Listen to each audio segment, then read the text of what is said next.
Voter പട്ടിക പരിഷ്കരണം കേരളത്തിലും നടപ്പാക്കാൻ വേണ്ടിയുള്ള കേന്ദ്ര ഇലക്ഷൻ കമ്മീഷന്റെ തീരുമാനത്തിനെ ഭാരതീയ ജനതാ പാർട്ടി പിന്തുണയ്ക്കുകയാണ്.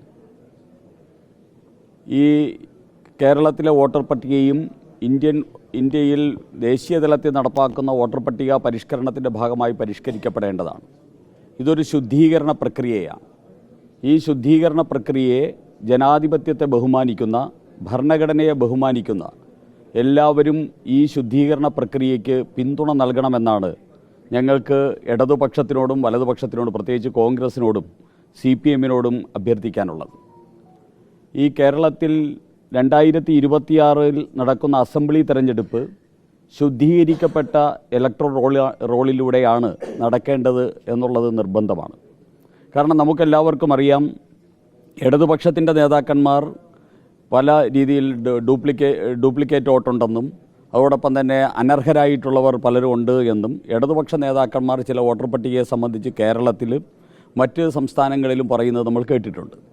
സംസ്ഥാനത്ത് UDF-ൻ്റെ സംസ്ഥാന കൺവീനർ തന്നെ ഡ്യൂപ്ലിക്കേറ്റ് വോട്ടിൻ്റെയും അതോടൊപ്പം തന്നെ വ്യാജ വോട്ടർമാരുടെയും ഒരു വലിയ ലിസ്റ്റ് കഴിഞ്ഞ പാർലമെൻറ്റ് തെരഞ്ഞെടുപ്പിൽ പ്രസിദ്ധീകരിച്ച് മാധ്യമങ്ങളെ കാണിച്ചത് നമ്മുടെ മുമ്പിലുണ്ട്.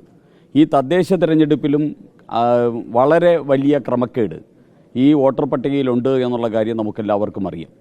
അതുകൊണ്ട് കേരളത്തിൽ ഈ വോട്ടർ പട്ടിക ശുദ്ധീകരണ പ്രക്രിയയ്ക്ക് വളരെ പ്രാധാന്യമുണ്ട്. ഇത് നടപ്പാക്കുക തന്നെ വേണം. 2026 തെരഞ്ഞെടുപ്പ് SIR നടപ്പാക്കപ്പെട്ടതിന് ശേഷമുള്ള തെരഞ്ഞെടുപ്പായിട്ട് തന്നെ നടക്കണം. അതിനുവേണ്ടി ഇലക്ഷൻ കമ്മീഷൻ എടുക്കുന്ന എല്ലാ ശ്രമങ്ങൾക്കും BJP പിന്തുണയ്ക്കുന്നു.